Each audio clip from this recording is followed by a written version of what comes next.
Hello and good morning! Welcome to our third virtual orientation for freshmen and new students for the school year 2022-2023. To begin the program, let's have the invocation, followed by the singing of the Philippine National Anthem and the University Hymn.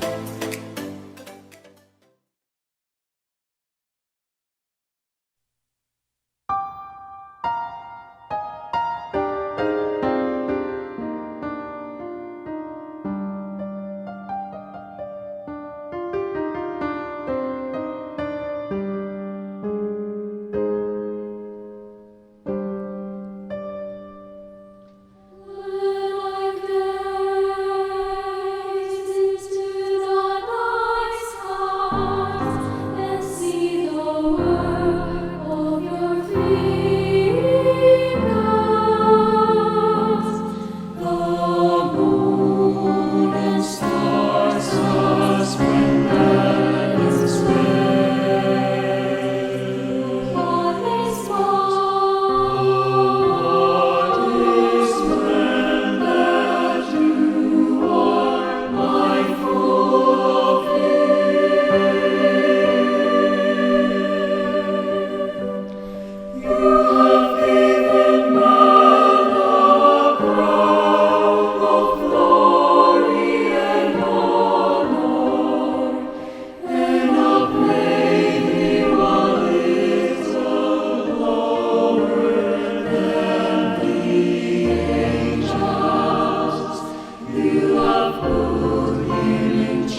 mga kababayan, ang pambansang awit ng Pilipinas.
Our vision.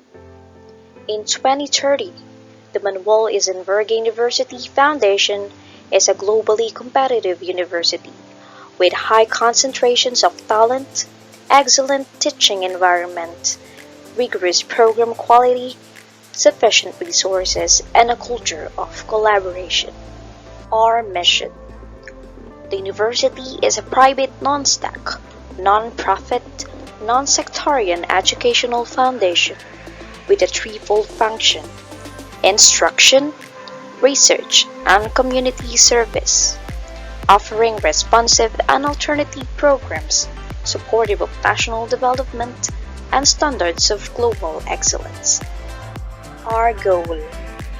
MSEUF shall produce graduates who have research-based knowledge, leadership and management skills, and professionalism.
Welcome to Enverga University. Welcome to Enverga University. Welcome in Virgons. Welcome to Inverga University. Welcome to the Inverga University! Welcome to Accounting and Assessment Department! Welcome. Welcome to Treasury Department! Welcome to Medical and Dental Services Department. Welcome to Inverga University. Welcome. Welcome to Inverga University! Welcome to the Auditing Department. Welcome to Inverga University! Welcome to OSAS Department! Welcome.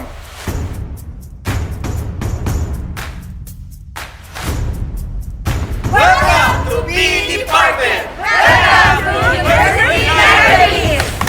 Welcome to Human Resource Department! Welcome to Property Department! Mabuhay! Welcome to the College of Maritime Education! Welcome to Inverga University. Welcome to the General Services Department. Welcome to Inverga University. Welcome to Inverga University! Welcome. Inverga University. Before we start, let's have first a roll call of colleges. So let's begin with the College of Architecture and Fine Arts, College of Arts and Sciences, College of Business and Accountancy, and from the College of Criminal Justice and Criminology, College of Computing and Multimedia Studies, from the College of Education, from the College of Engineering, College of International and Hospitality Tourism Management, from the College of Nursing and Allied Health Sciences, and from the College of Maritime Education. MSEUF is indeed an excellent choice for those who choose higher education to enrich themselves and better their lives.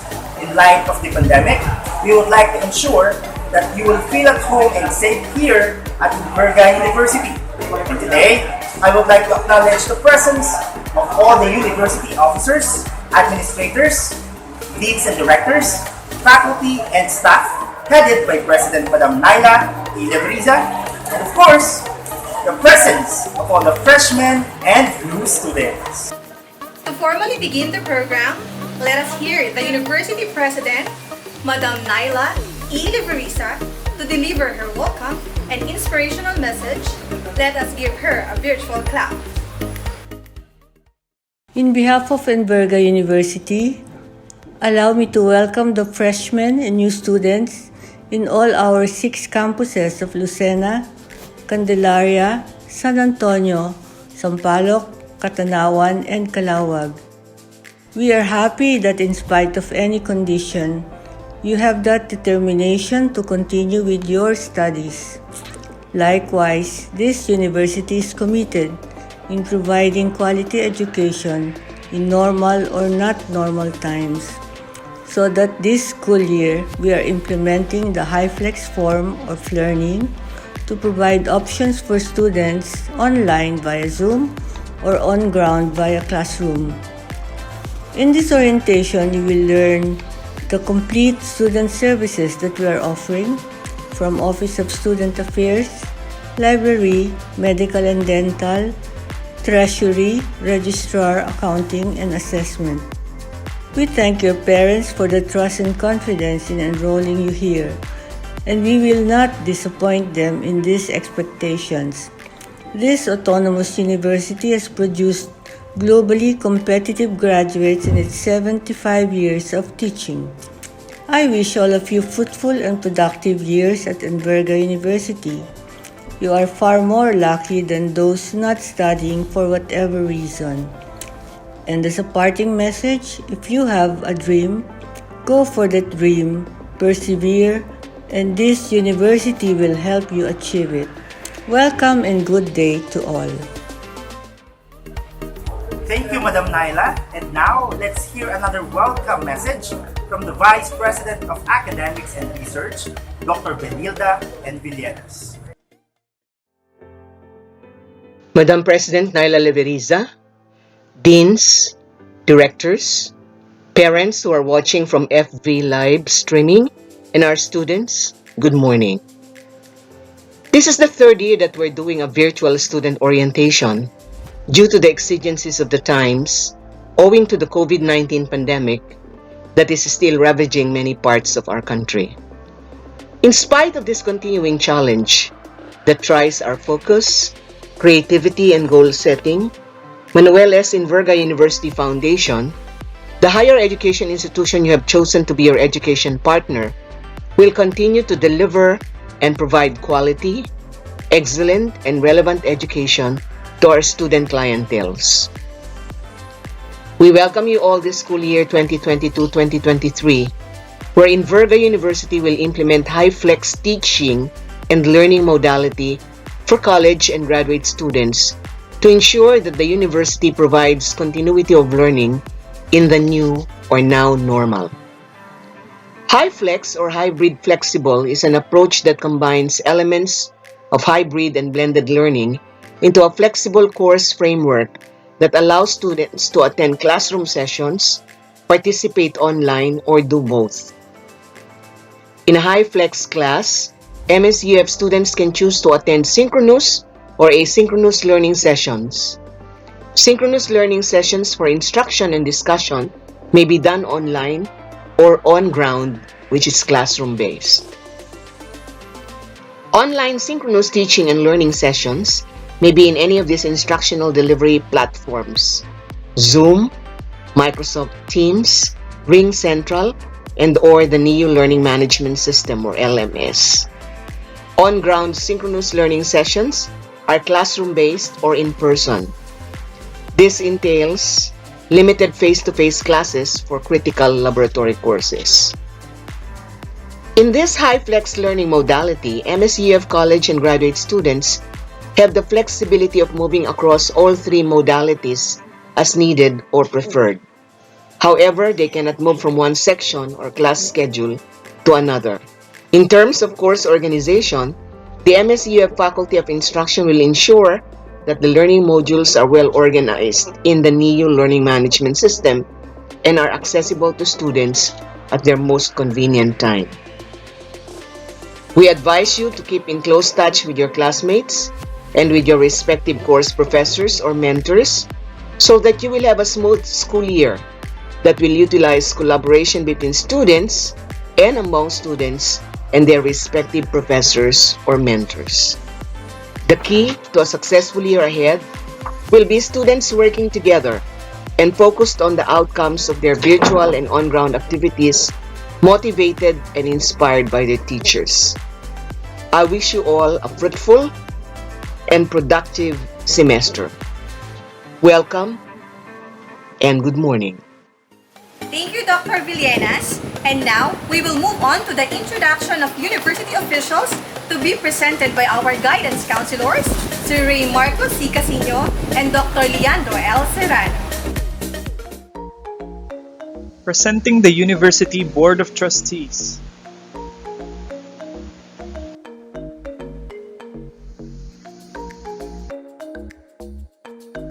Starting with Wilfrido L. Inverga, Madam Naila E. Leveriza, Dr. Benilda N. Villegas, Wilfrido Mark M. Inverga, Dr. Terence E. Leveriza, Architect Veronica E. Villanueva, Attorney Buenaventura L. Keeling, and Attorney Carlito O. Inverga. Presenting the University Executive Officers. Wilfrido L. Inverga, Chairman of the Board and Chief Executive Officer. Madam Naila E. Leveriza, President and Chief Operating Officer. Dr. Benilda N. Villenas, Senior Vice President and Vice President for Academics and Research.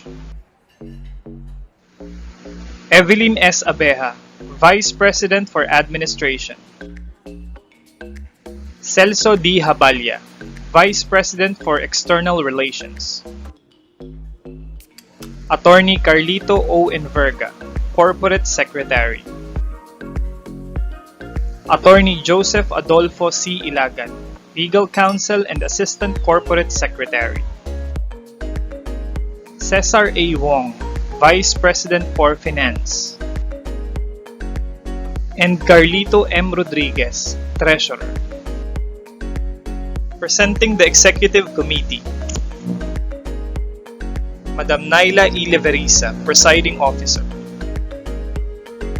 Dr. Benilda N. Villenas. Evelyn S. Abeja. Dennis E. Leveriza Jr. Ana Katrina M. Enverga. Rosario Michelle E. Tabuena. Architect Raul M. Villanueva. Dr. Amelita O. Balagtas. Attorney Diego O. Francia. And Carlito M. Rodriguez, Recording Secretary. Officer under the Board of Trustees. Dario R. Opistan, Internal Auditor. Officer under the Office of the Chairman and Office of the President. Amalia E. de los Reyes, Assistant to the Chairman and President. Leia T. Salas, Acting Corporate Planning and Development Officer. Presenting the academic officers under the Senior Vice President and Vice President for Academics and Research. Starting with Dr. Claudia Odette J. Ayala, Dean of the College of Arts and Sciences. Dr. Joselina T. Bailongo, Dean of the College of Education. Dr. Ray Oliver S. Alejandrino, Dean of the Enverga Law School. Dr. Felixberto M. Mercado, Dean of the Dr. Cesar A. Villariba Research and Knowledge Management Institute and Associate Dean of the Institute of Graduate Studies and Research. Engineer Shalito V. Maligalig, Acting Dean of the College of Engineering. Dr. Henedina A. Lagumen, Dean of the College of Criminal Justice and Criminology. Dr. Maricel D. Herrera, Dean of the College of International Hospitality and Tourism Management. Captain Joel A. Porto, Dean of the College of Maritime Education. Captain Epifanio T. Ada Jr., OIC of the College of Maritime Education. Architect Jennifer S. A. Sanchez, Dean of the College of Architecture and Fine Arts. Rodrigo C. Belleza Jr., Dean of the College of Computing and Multimedia Studies. Dr. Catherine L. Guia, Dean of the College of Business and Accountancy. Dr. Maria Corazon B. Valdeavilla, Dean of the College of Nursing and Allied Health Sciences. Reina V. Pasumbal, Principal, Basic Education Department. Mauro F. Eclavea, University Registrar. Dr. Augusta Rosario A. Villamater, Director of the University Libraries. Dr. Carmina V. Tolentino, Director of the University Laboratories. Dr. Jose B. Tan Jr., Director of the Information Communication and Technology Department. Joanna Fe B. Panganiban, Acting Director of the Office of Student Affairs and Services. Engineer Luz Viminda D. Sinapilo, Director of the Office of Quality Improvement. Leah T. Salas, Administrative Officer of College of Maritime Education. Lizaminda R. Rigodon, Assistant to the University Registrar. Fe Q. Bartiana, Assistant Principal of the Basic Education Department. Charen R. Martinez, Teacher in charge of Rosarian Center for Creative Education. Engineer Erwin P. Eliazar, Acting Data Privacy Officer of the Data Privacy Office. And Dr. Benilda N. Villenas, Dean of the Institute of Graduate Studies and Research, Director for ETF Center, and Quality Management Representative of ISO. Presenting the non-academic officers under the Vice President for Administration. Starting with Dr. Maria Silvia S. Avila, Director of the Human Resource Department. Dubery B. Briones, Property Custodian. Romel R. Borbon, Procurement Officer. Engineer Ariel V. Nicolas, Physical Plant and Facilities Supervisor. Dr. Renato M. Vergara, Pollution Control Officer. Dr. Melo M. Justiniano, Chief of the Medical and Dental Services. And RBS Lagman, Acting Health and Safety Officer. The non-academic officer under the Vice President for Finance. Carlos Jairon A. Remiendo, Chief Accountant. Presenting the non-academic officers under the Vice President for External Affairs. Milagrosa A. Lawas, Director of the Community Relations Department including NSTP. Darius O. Virey, Director of the Office of Sports and Cultural Relations including supervision of the University Gymnasium and Swimming Pool.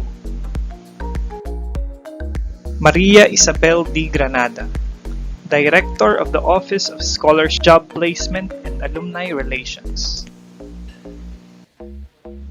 And Mark Gaylord P. Henovania, Officer in charge of the Institutional Marketing and Promotions. Now that we have gotten familiar with our university officials, let's have the first part of our trivia games. So it's time for us to learn and have fun with the trivia games we have prepared for you. Good day and welcome back in Bergens. Sumali, makilaro, at makisaya ka na sa ating virtual game and you can win lots of MSEUF merch and cash prize by answering our simple questions. Paano nga ba sumali? Just type this format on our comment section. Kailangan correct format para sure winner ka. Pabilisang sumagot to, kaya i-ready nyo na ang inyong phone at keyboard. Competitive tayo for today's video. Are you ready for the first set of questions? Let's go! What are the two official colors of Inverga University?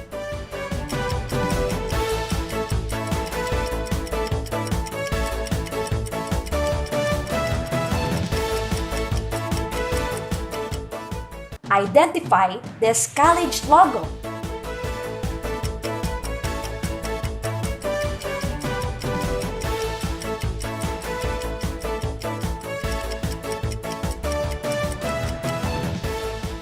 what are the threefold functions of Inverga University?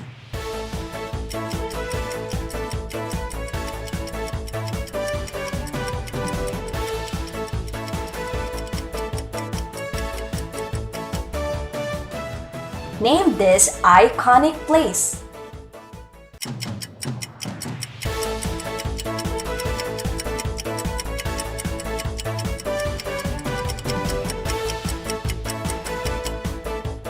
Complete the MSEUF goal statement.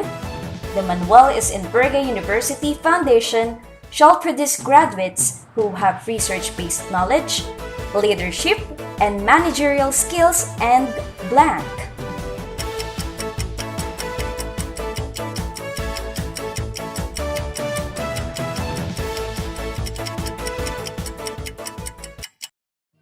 Babalik ako mamaya for our next set of questions. Kaya tutok lang and enjoy this virtual event. See you later, alligator. Thank you, Ma'am Binya, for that enthusiastic trivia games. I hope you enjoyed and now energized. This time, let's proceed and learn about the MSEUF High-Flex Learning Modality with Dr. Felix M. Mercado, the Dean of Dr. Cesar A. Villariba Research and Knowledge Management Institute, and the chairperson of the MSEUF Flexible Education Committee. Responding to the challenges brought about by the COVID-19 pandemic for the last 2 years, the Manuel S. Inverga University Foundation has implemented flexible teaching and learning modalities through synchronous and asynchronous teaching and learning sessions using various instruction delivery platforms such as Zoom and Microsoft Teams, and the NEO Learning Management System. For school year 2022 to 2023, and in response to CHED Memorandum Order No. 1, Series of 2022, which discusses supplemental guidelines to CHED DOH Joint Memorandum Circular No. 2021-004, on the additional guidelines for the operations of limited face-to-face classes in higher education institutions, the MSEUF will implement high-flex teaching and learning modality for college and graduate students to ensure that the university provides continuity of learning in the new or now normal. High-flex or hybrid flexible is an approach that combines elements of hybrid and blended learning into a flexible course framework that allows students to attend classroom sessions, participate online, or do both. In a high-flex class, MSEUF students can attend synchronous or asynchronous learning sessions. Synchronous learning sessions for instruction and discussion may be done online or on ground, which is classroom-based. Online synchronous teaching and learning sessions may be in any of these instructional delivery platforms: Zoom, Microsoft Teams, or NEO Learning Management System. On-ground synchronous learning sessions are classroom-based or in-person. This limited face-to-face classes for critical laboratory courses and assessment activities, which will be on a scheduled basis. Asynchronous learning sessions for instruction and participation may be done through the use of any of the following: print modules, offline modules, recording of class sessions, and the NEO elements. In this high-flex learning modality, MSEUF college and graduate students have the flexibility of moving across all three modalities as needed or preferred. However, they cannot move from one section or class schedule to another. In terms of course organization, the MSEUF Faculty of Instruction will ensure that the learning modules are well organized in the NEO Learning Management System and are accessible to students at their most convenient time. Truly, learning continues at Manuel S. Inverga University Foundation even during the most trying times and in the new or now normal.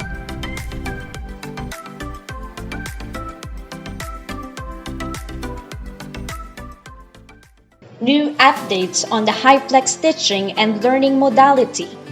Per CHED's pronouncement as of August 29, 2022, all students and faculty, regardless of their vaccination status, shall now be allowed on campus to participate in in-person classes and activities.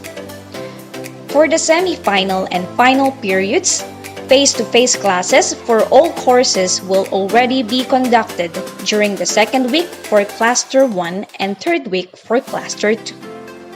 The revised HyFlex calendar is as follows.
Thank you, Dr. Mercado. And now, to discuss the MSEUF Internet Policy, MSEUF and data privacy, let's all welcome Dr. Jose Tan Jr., the Information and Communication Technology Department Director.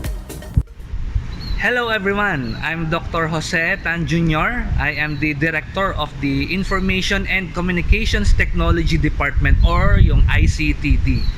So today I'm going to show you our department and our services. So pasok tayo sa loob ng library building. Tara!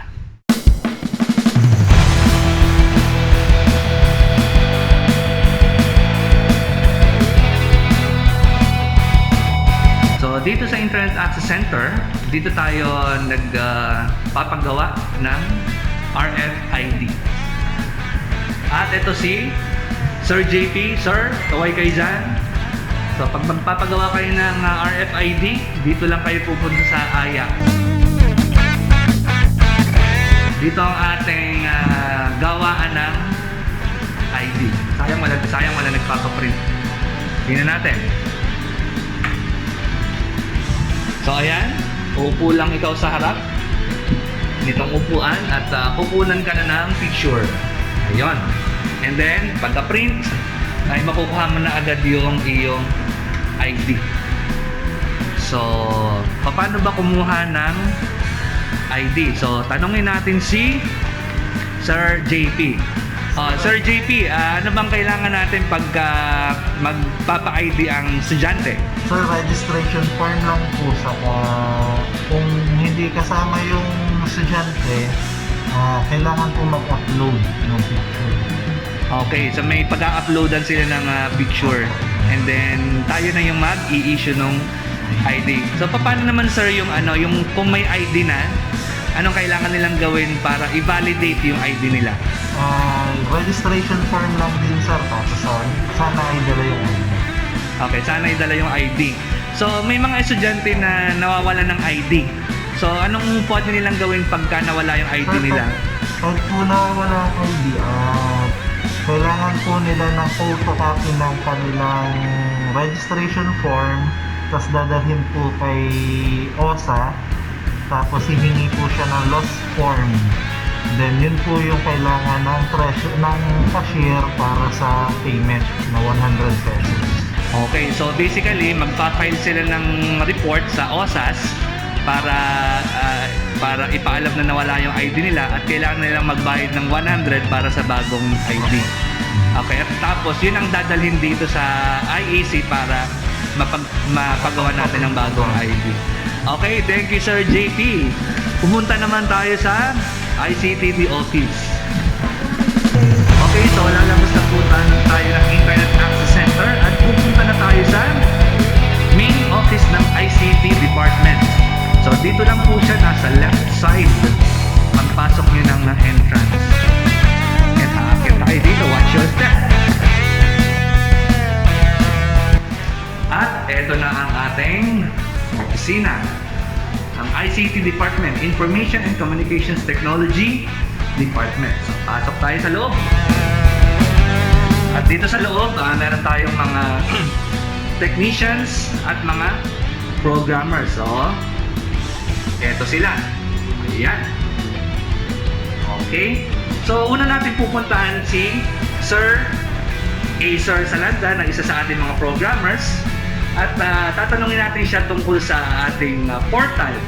Okay. Magandang araw. Acer? Magandang araw po. Ano bang meron sa portal na pwedeng ma-access ng mga estudyante natin? At paano ito pupuntahan? Well, para po sa mga enrolled natin na college students, EPIAP, graduate school, yan, meron po tayong student portal kung saan pwede na silang mag-register online ng mga subjects nila at para makita na rin nila yung kanilang mga payment methods and pwede na nilang ma-download yung registration form. Ngayon, kung gusto naman nilang makita yung grades sila at kung available na, pwede rin po nilang gawin dito. Meron din po tayong check ng balance, kung magkano pa yung mga balance, saka yung mga payment history ng bata. And as well as yung faculty evaluation po. So, every end of the semester, ina-evaluate po natin yung ating faculty. Paano nila i-access ang kanilang portal? Saan sila pupunta? Well, para ma-access po nila ang kanilang portal, pumunta lamang po sila dito sa portal.mseuf.edu.ph/ecampnet at makikita nila yung login screen.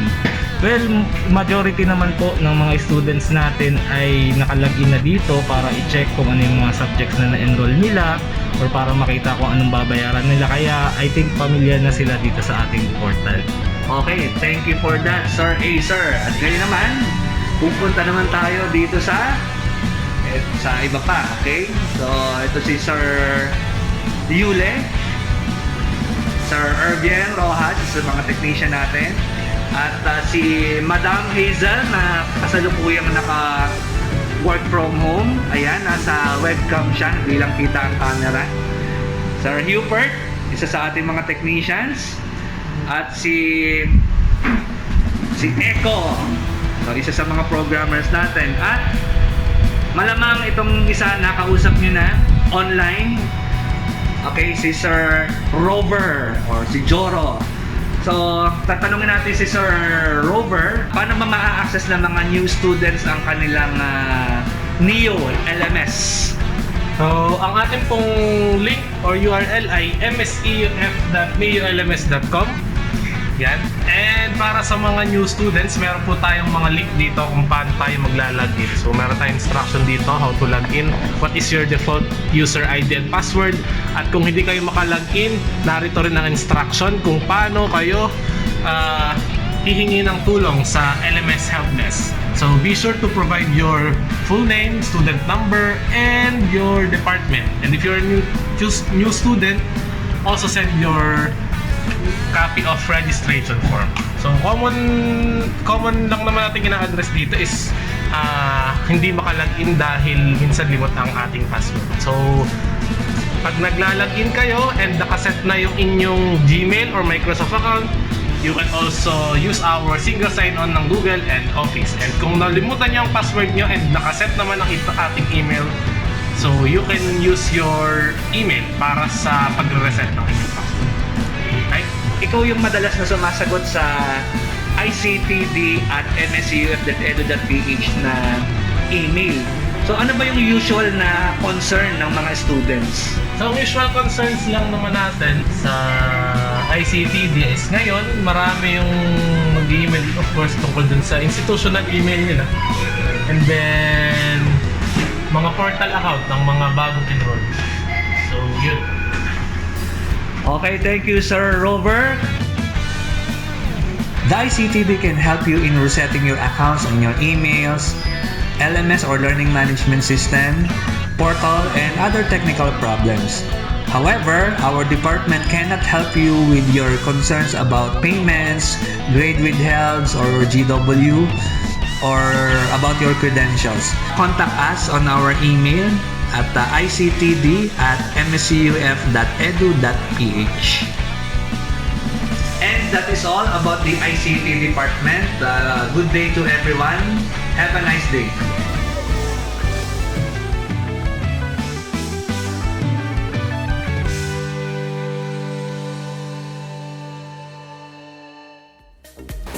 Thank you, Dr. Dan. And now, to showcase the talent of our homegrown singers, let's have the intermission number from the MSEUF Concert Singers.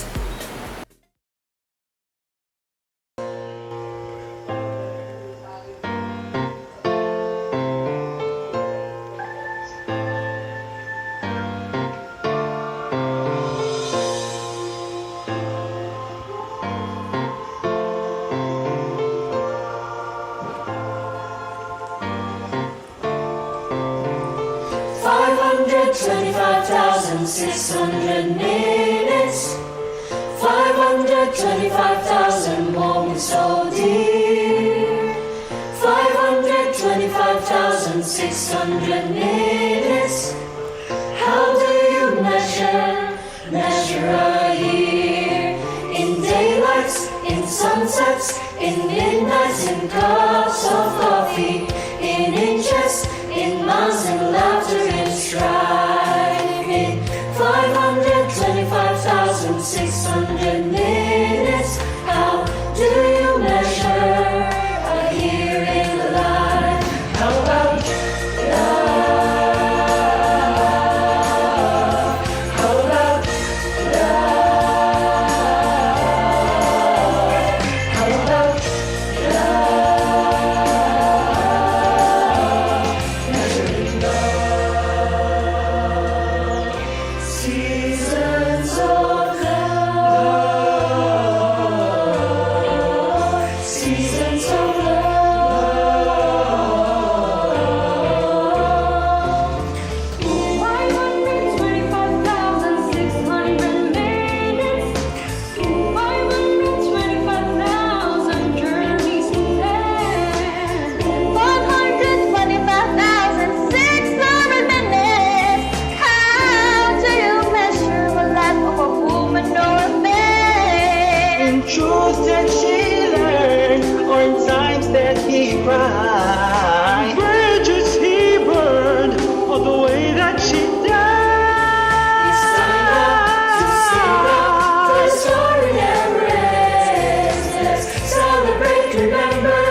Thank you so much, MSEUF concert singers. And now, to acquaint us here are the presentation of the library resources and services, payment procedures, registrar's processes, and treasury procedures and treasury payment flow. Welcome to Enverga University Library.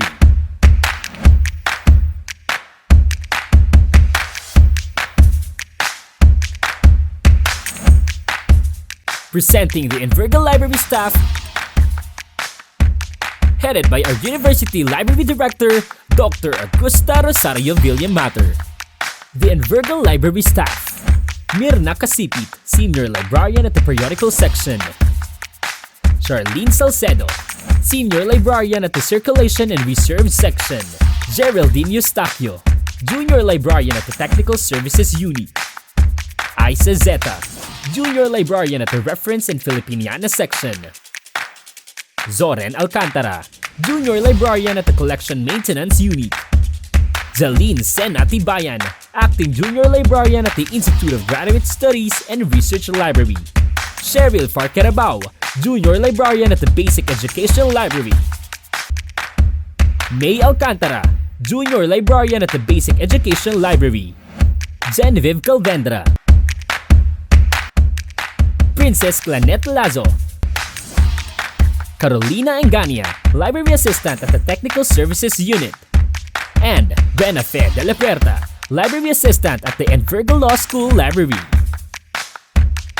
We also have support personnel from the Educational Media Resource Center, headed by its supervisor, Mr. Liberato Albacea; Roger Ibias, EMRC Assistant; and John Urban Renegado, EMRC Assistant.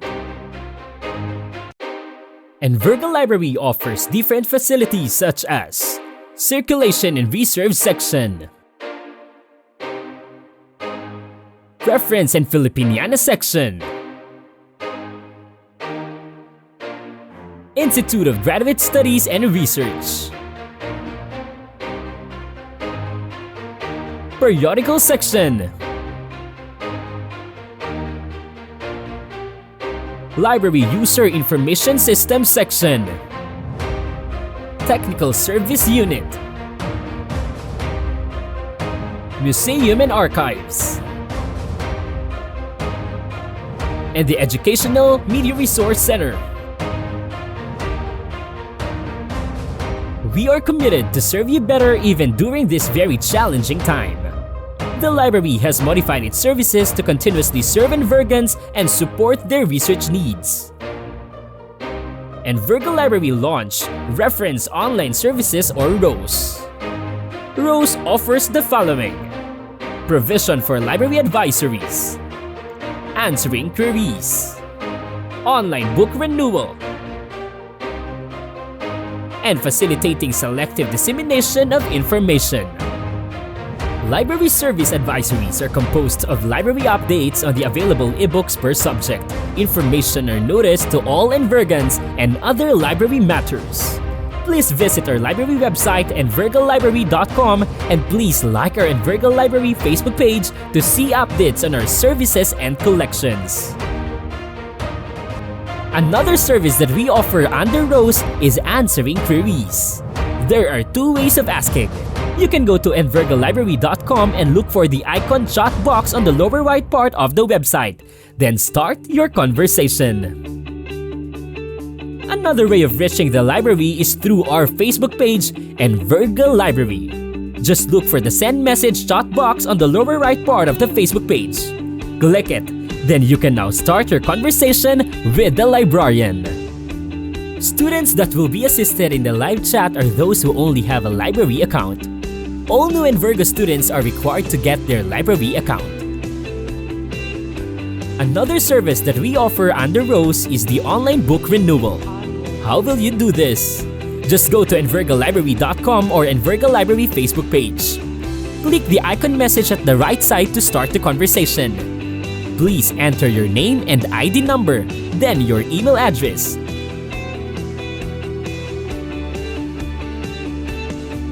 Take picture of the book barcode and send it to your conversation. Wait for your due date sent by the librarian. Another service that we offer is the Selective Dissemination of Information or SDI. In SDI, we can send e-copy of books that are available in the Google Drive of the University Library. Just go to envergalibrary.com of Envergal Library Facebook page. Click the icon message at the right side to start the conversation. Please enter your name and ID number, then your email address. State your ebook or book scanned request. Wait for the librarian to acknowledge your request and later on send you the links for your ebook request. Note that not all books in the library has an e-copy. However, the library can still provide supplemental links that can help you in your research. Now, how can you create a library account online? Fill in the registration form in this link. Wait for the acknowledgement sent by the librarian. Go to envergalibrary.com wallet and click Create Account button. Enter your last name and barcode, student ID number.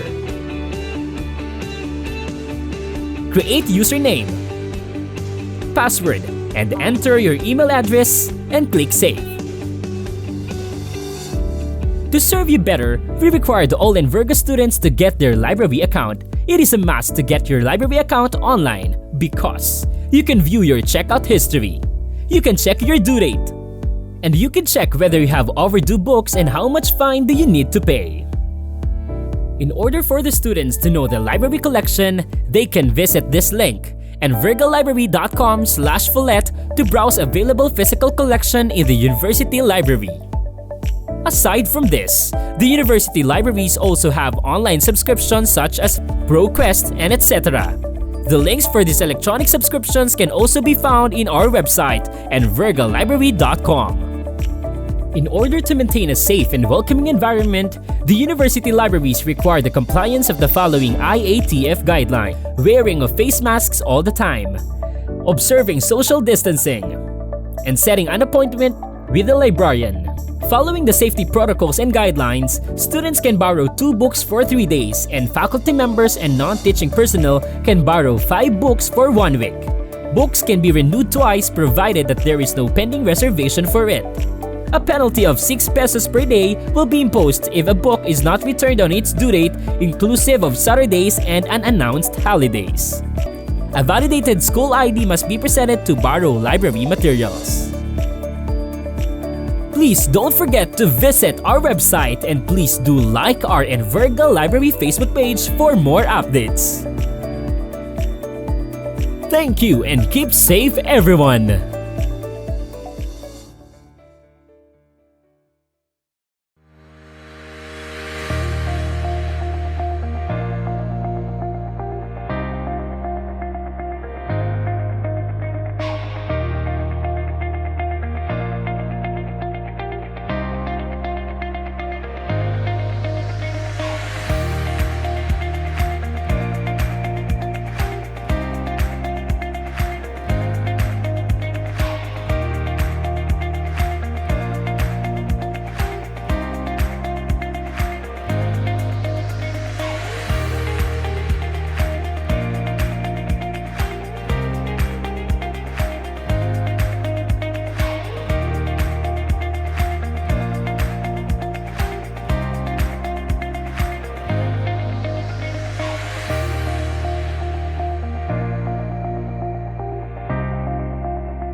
Welcome to Enverga University. To ensure our safety and security during uncertain times, MSEUF provides an online system using the MSEUF portal for your enrollment. Just follow this flow.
students.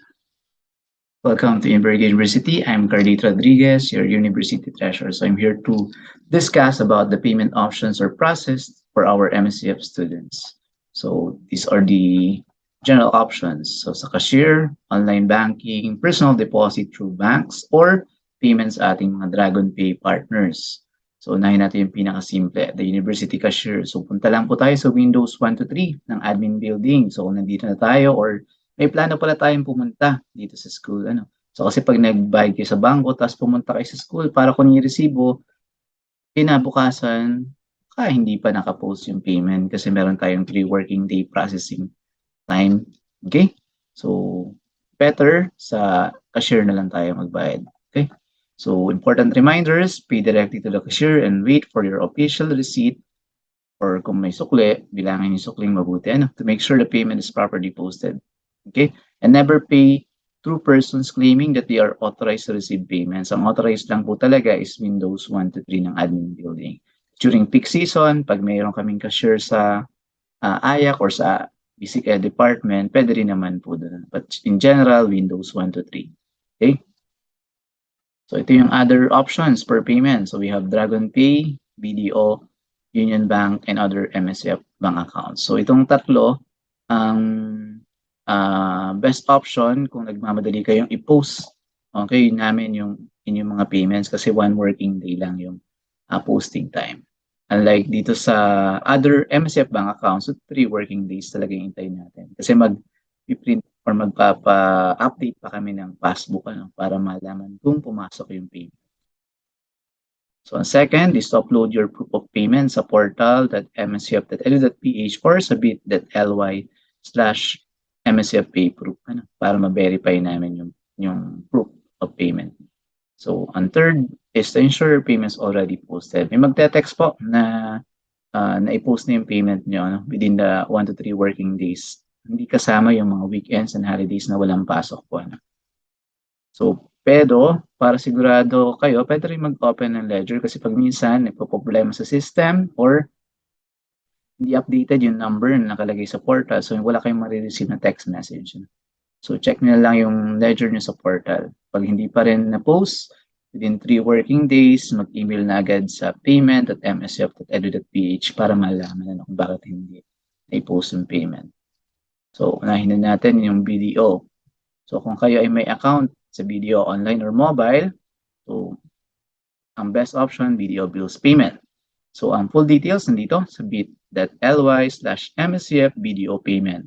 So, ito yung mga important information na kailangan niyo provide. So, ang biller name ng school, institutional code 1003. So, importante to kasi pag minsan nagkakamali, Manuel pa lang yung tinatype, pumupunta na sa Manuel L. Quezon, baka maklik nyo yan.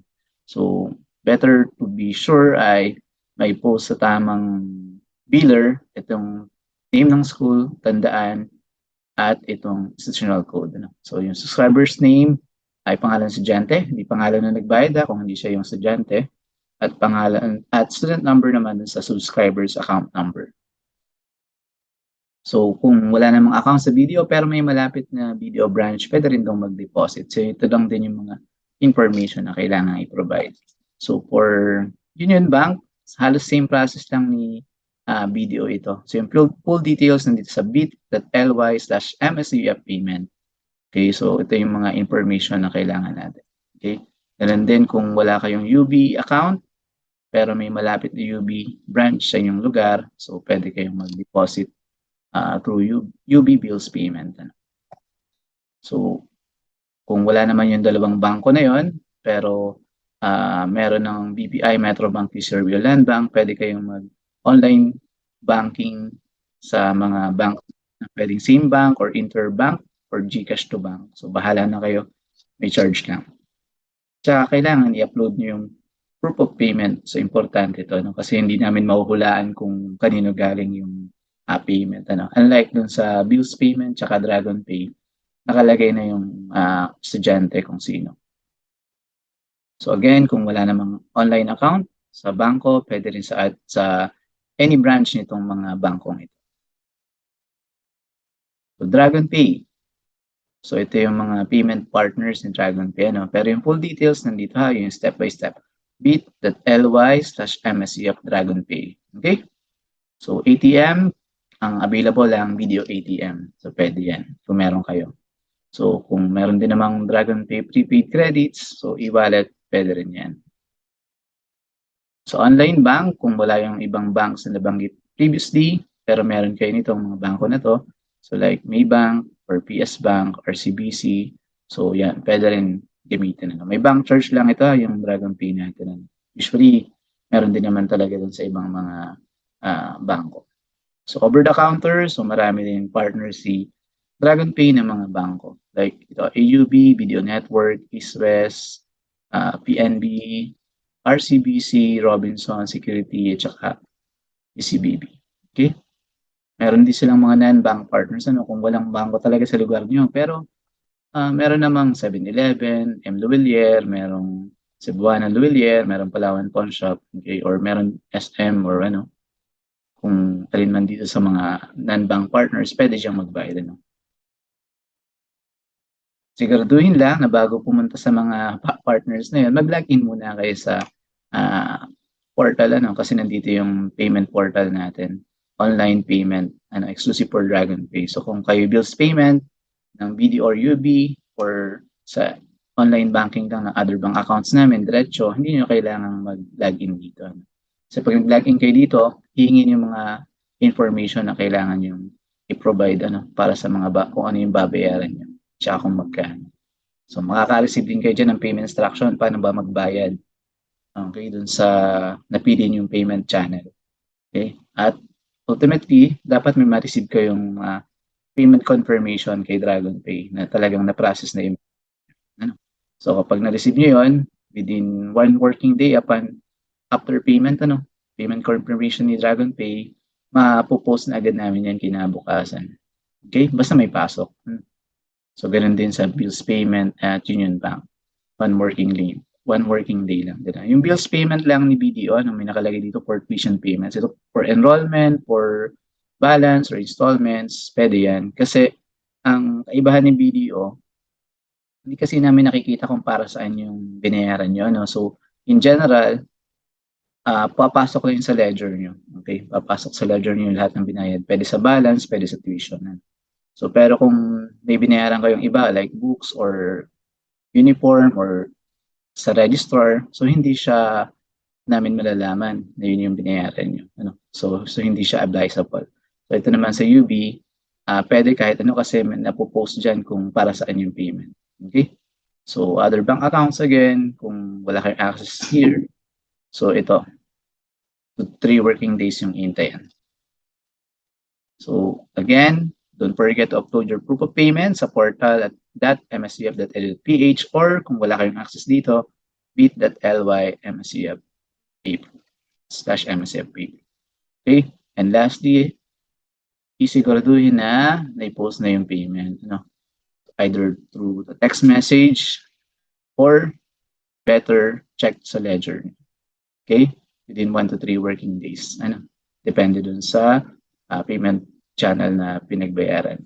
So, mag-email lang sa payment@msf.edu.ph kung lagpas na sa 3 working days at hindi pa rin na post. Now, to check your ledger, log in lang po tayo sa ating portal, then click yung payment, then ledger. Labas na dito yung mga payment history niya at saka yung charges. Okay? So that would be all. And these are the information ng Treasury Department. So pwede kayong tumawag kung meron kayong kailangang itanong or i-follow up dito sa mga numbers nito or sa email na to. Okay? So again, welcome to Inberg University.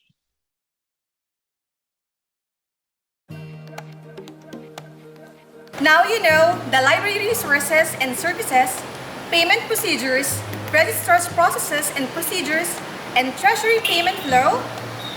Now, let's have another exciting trivia games. Mom Binya, take it away. In Bergans, this is your last chance to win MSEUF merch and cash prize. Kaya keep your eyes on the monitor and type the answer as fast as you can. Here are the last set of questions. Who is the patron saint of Inverga University?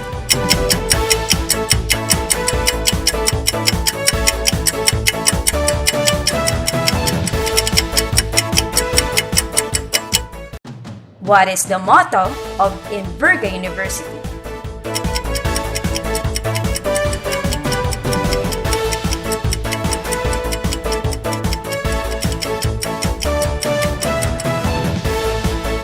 Fill in the blank.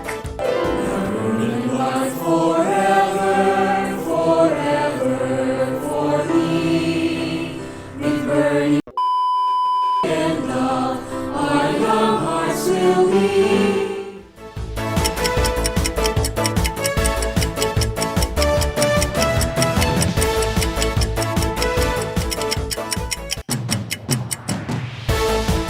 Name this iconic place.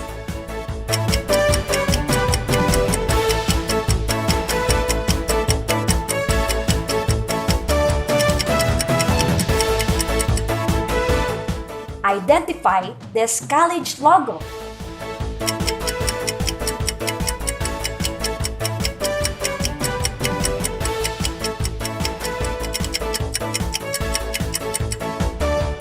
Isa ka kaya sa nag-wagi?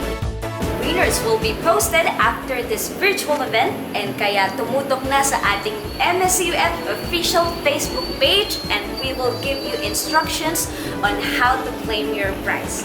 Thank you for joining in, Invergans! Bye-bye! Thank you, Ma'am Binya, for that enriching and fun trivia games that you have prepared for our students. Now, we'll be having another intermission number to be provided, of course, by our homegrown talents. Please welcome the Banyuhay Dance Troupe.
continue, let's have the audio-visual presentation featuring the medical and dental services and facilities and programs of the Office of Student Affairs and Services.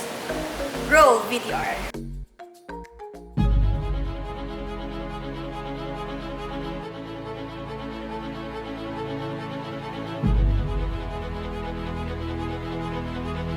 The Manuel is Enverga University Medical and Dental Services staff.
Today, students, the Manuel S. Enverga University is always concerned with your health and safety while inside the campus. That is why we have some reminders for you regarding our university anti-COVID protocols to prevent us from the COVID-19 infection.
The Office of Student Affairs and Services is a network of students, faculty, administrative personnel, community stakeholders, and the work environment. Through its services, the office aims to orient, serve, and assist the students' spiritual, moral, social, political, emotional, and physical development. The office seeks to develop creative and responsible student leaders through the provision of different opportunities for growth and development. The student-centered activities upholds the values of service, inspired by the humanitarian belief of extending help to others, building teamwork and camaraderie in an atmosphere of trust, caring, and communication. The activities also complements academic instructions through continuous improvement and innovation-based evaluation, in line with the institution's goal of producing graduates who have research-based knowledge, leadership, managerial skills, and professionalism. In order to fulfill the goal of its services, sufficient logistics and facilities must be put in place. The Office of Student Affairs and Services provides facilities that include the St. Bonaventure Student Center, where the student development activities are held,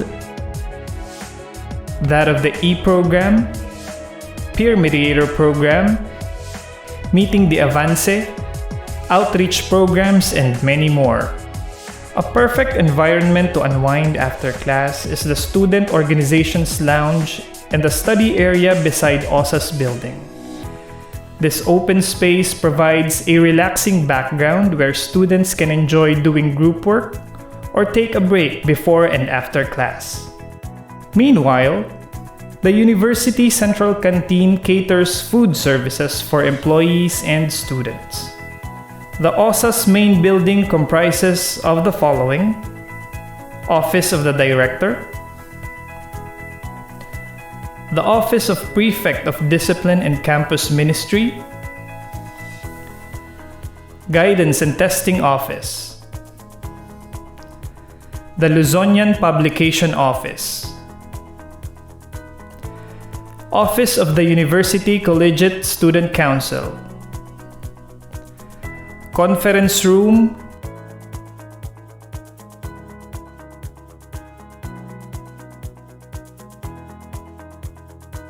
and the OSA's lobby. Additionally, separate office for admission is located at the ground floor of the University Library.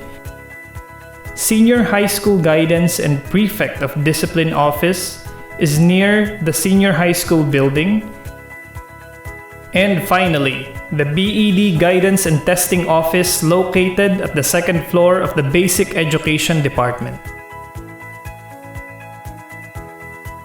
Student welfare are basic services that are necessary to serve the well-being of students, coursed through information and orientation services, guidance and counseling services,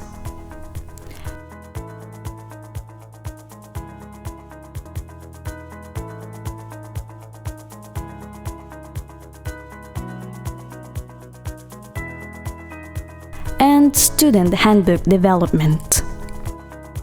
In accordance with Commission on Higher Education Memorandum Order Number 9, Series of 2013, that institutional student programs and services are among the university's catalysts in developing the students to be geared for nation building.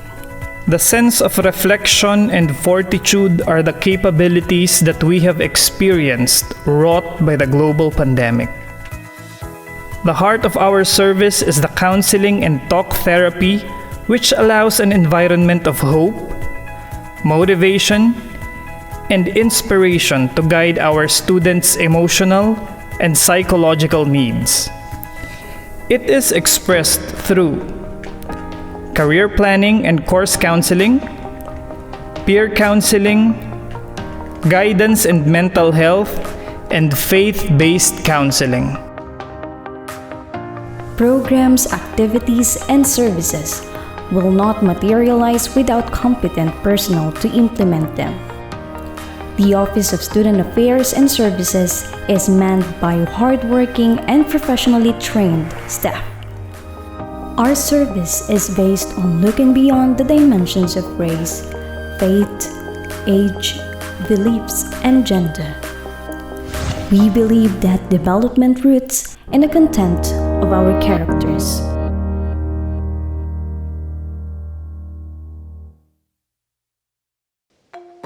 And now that the event is coming to a close, let us hear a closing remarks from Ma'am Joanna Fe Lipanganiban, the Director of the Office of Student Affairs and Services. We at the Office of Student Affairs and Services are pleased to welcome you to Manuelas and Verga University Foundation. Thank you for trusting the university to continue your educational journey with us. We look forward to learning, exploring, and growing together. During the pandemic, we have appreciated your ability to adapt to an ever-evolving situation and to find opportunities for growth amid the many changes.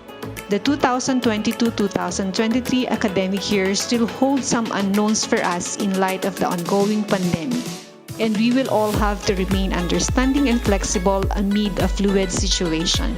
Despite the unique circumstances, we are thrilled to have you with us on campus and in the virtual classroom. Let us start our new year at school with hopes and dreams that no matter how limited we might be, we will do our best to achieve what we call dreams.